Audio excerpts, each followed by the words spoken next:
Now this one's about the platform itself, Pinterest. I know you're excited to learn, but we want to make sure that you're doing this right.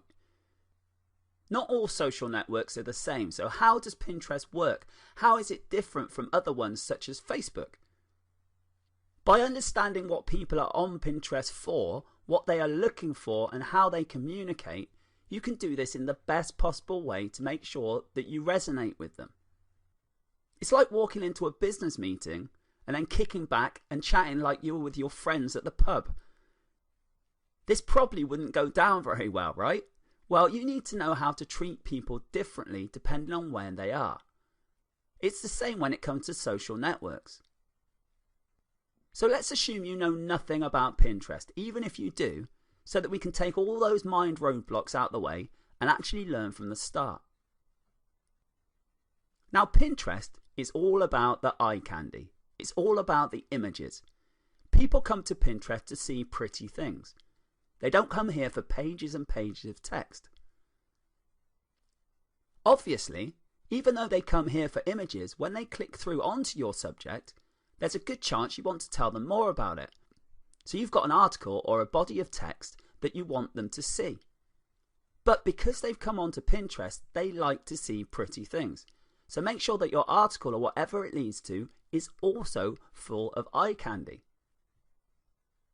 People's attention spans are getting shorter and shorter all the time. And a pin is powerful as it's all very visual. You want to catch people's attention and then lead them into another piece of content that you've created that also keeps their attention. It's no good going from a fantastic image into a massive wall of text because people will get bored and just leave. Now, the other thing with Pinterest is you can niche things down very easily. You can have different boards for different images and different subjects, and it really does convert better because they know exactly what they're looking for. So what is the difference between a generic board and a specific board on Pinterest? A generic one is okay, but there's so much choice that sometimes it's hard to narrow down the target market, meaning that you're kind of getting a lot of different traffic coming that may not actually be that interested in what you have to offer. This is great for lots of traffic, but as mentioned before, we want quality traffic and we aren't afraid to have slightly less of that type. Now, a specific kind of board means that less people will see it, but there will be more quality, so there will be more conversions. Let's choose an example.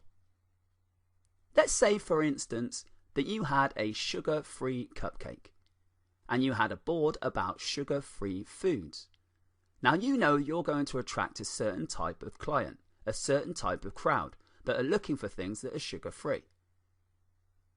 Now if you just had a cake board, then yes, you would get lots of people on there all looking at the cakes, but you wouldn't be able to niche it down like you could with the sugar-free.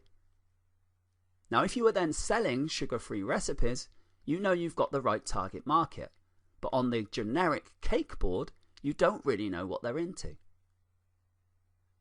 This example also shows something else which is very important with Pinterest, and that's the organization.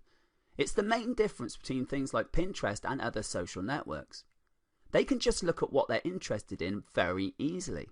When they can see you're offering what they are after, they're more likely to buy from you or trust you or follow you or repin those pins.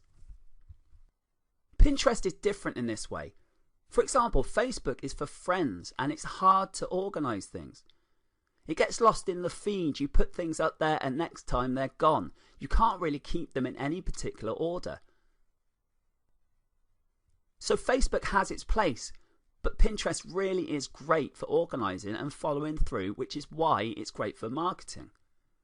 Now people are looking to learn things on Pinterest. That's why they go there, whether it's to learn of a color scheme or a recipe or how to keep fit.